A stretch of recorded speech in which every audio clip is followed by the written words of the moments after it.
السلام علیکم۔ Voice of کتاب کے ایک اور خلاصے کے ساتھ ہم حاضر ہیں۔ چلیے کتاب دی مسلم 100 کو کنٹینیو کرتے ہیں۔ آج ہم تاریخ کے ایک بہت ہی نازک موڑ پر جا رہے ہیں۔ ہم بات کریں گے حضرت علی ابن ابی طالب کی لیڈرشپ کی، جب وہ ایک زبردست سیاسی طوفان کے بیچ میں کھڑے تھے۔ تو چلیں اس داستان کا سفر شروع کرتے ہیں۔ دیکھیے، حضرت علی کو سمجھنے کے لیے ہم کسی ڈیٹ یا سال سے شروع نہیں کریں گے، ہم شروع کریں گے اس بیان سے جو ان کی شخصیت کو ڈیفائن کرتا ہے: مضبوط ول پاور، ہر فیصلہ انصاف پر مبنی اور علم کا سمندر۔ یہ الفاظ ایک ایسی لیڈرشپ کی تصویر پیش کرتے ہیں جس کی مثال ملنا واقعی مشکل ہے۔ سب سے پہلے آئیے ان پرنسپلز پر نظر ڈالتے ہیں جنہوں نے حضرت علی کی شخصیت بنائی۔ کرائسس میں گھرنے سے پہلے وہ کیا تھے، یہ جاننا بہت ضروری ہے۔ تو جب انہیں اسلام کے چوتھے کیلف کا عہدہ آفر کیا گیا، انہوں نے یہ بڑے ہیزیٹیشن کے ساتھ قبول کیا۔ کیلف یعنی مسلم امہ کا لیڈر اور پروفٹ محمد کے جانشین، ان کے لیے یہ کوئی پاور پوزیشن یا پریویلیج نہیں تھا، وہ اسے خدا کی طرف سے ایک سیکرڈ ٹرسٹ، ایک بہت بھاری ذمہ داری سمجھتے تھے، اور وہ بھی ایسے مشکل حالات میں۔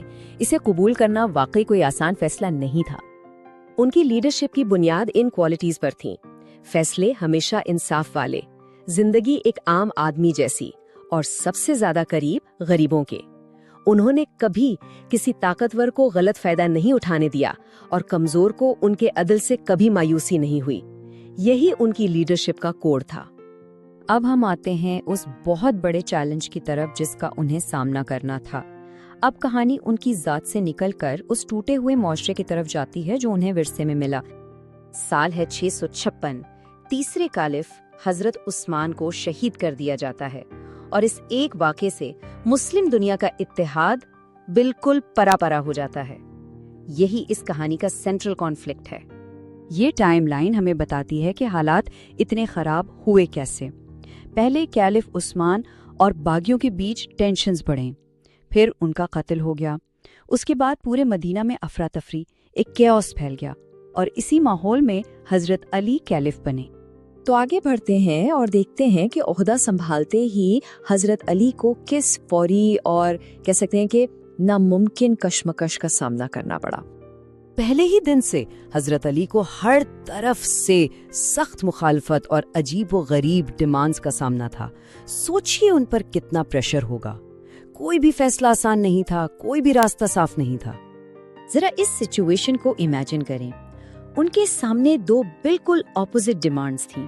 ایک طرف سے آواز اٹھ رہی تھی، کیلف عثمان کے قاتلوں کو فوراً پکڑو، انہیں سزا دو، بالکل جائز مانگ تھی۔ لیکن دوسری طرف ریالٹی کیا تھی؟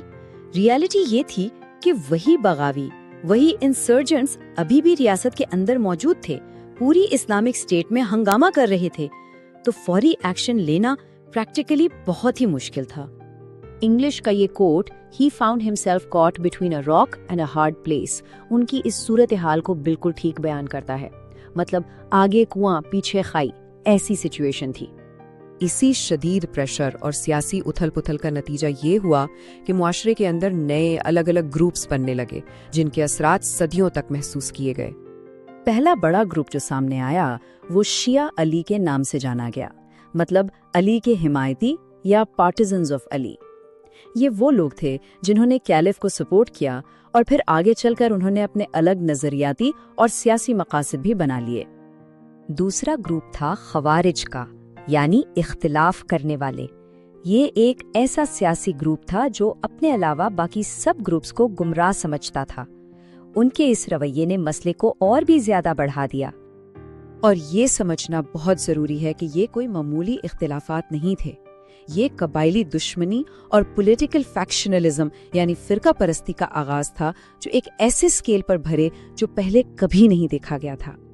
آخر میں آئیے اس پر غور کرتے ہیں کہ حضرت علی کا اصل مقصد کیا تھا، اور ان کی یہ پوری جدوجہد آج کی لیڈرشپ کے لیے کیا معنی رکھتی ہے۔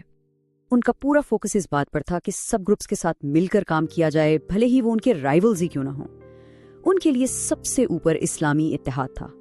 وہ تاریخ کے اس نازک موڑ پر یکجہتی یعنی سولیڈیرٹی کو بچانا چاہتے تھے، اور ان حالات میں ان اصولوں پر قائم رہنا ایک بہت ہی بڑا چیلنج تھا۔ ان کی لیگیسی دراصل ان کی وہ مسلسل کوشش ہے کہ وہ ایک سیاسی طوفان کے بیچ میں سے ایک اخلاقی کمپس کے ساتھ گزریں۔ ان کی خلافت اصل میں اس بات کا امتحان تھی کہ زبردست مشکلات کے باوجود پرنسپلز پر کیسے قائم رہا جا سکتا ہے۔ تو آخر میں یہ پوری کہانی ہمیں ایک بہت اہم سوال پر لا کر چھوڑ دیتی ہے، ایک ایسا سوال جو آج بھی اتنا ہی ریلیونٹ ہے کہ جب حالات بہت خراب ہوں تو ایک لیڈر جسٹس کی ڈیمانڈ اور یونٹی کی ضرورت، ان دونوں کے بیچ بیلنس کیسے قائم کر سکتا ہے۔